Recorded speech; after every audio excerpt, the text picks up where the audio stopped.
Ito na po ang mga main ingredients na kailangan natin for today's recipe. Tomatoes, garlic, onions, and fried fish.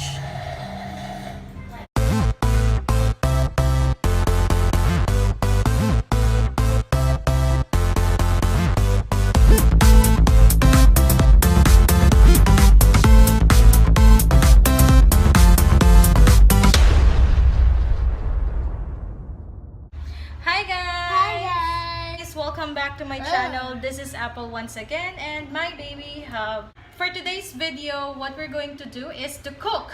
Yes, we're going to cook. Are you excited? Yeah! Alright. The meal that we're going to cook for today is what we call Kinamatisang Isda or the sweet and sour fish. So if you'd like to know more about this recipe, continue watching this video. For our first step, heat oil in a pan and saute garlic and onions. Cook it until it softens. Next is to add the tomatoes. I cut it into small sizes and that way mas easier siya na i-mash kasi what we're going to achieve on this cooking is to make these tomatoes a sauce of our fried fish. Pag naluto na yung tomatoes natin, we have to add 1 cup of water and let it boil for a few minutes. By the way guys, this is good for 2 to 3 servings only. Baka magtaka kayo na masyadong konti yung niluto ko kasi it's just me, my husband, and my daughter who's going to eat this. Next, pag ganito na yung consistency ng sauce natin, just add 1 spoon of sugar and a pinch of salt. Then, haluin lang po siya, simmer for a few minutes, and we can go ahead and add our fried fish.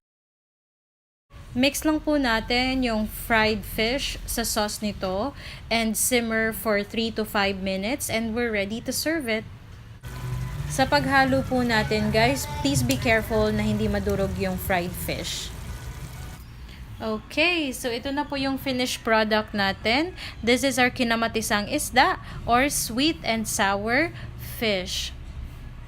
If you want to try on this recipe, comment down below guys. Let me know kung ano yung resulta ng inyong version ng kinamatisang isda.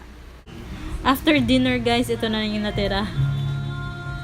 I hope this video helped you a lot guys, and if you like it, please don't forget to click thumbs up and subscribe to my channel. Subscribe! Click the bell button right next to it for you to be updated of my recent uploads. Thank you very much for watching and see you again on my next video. Bye!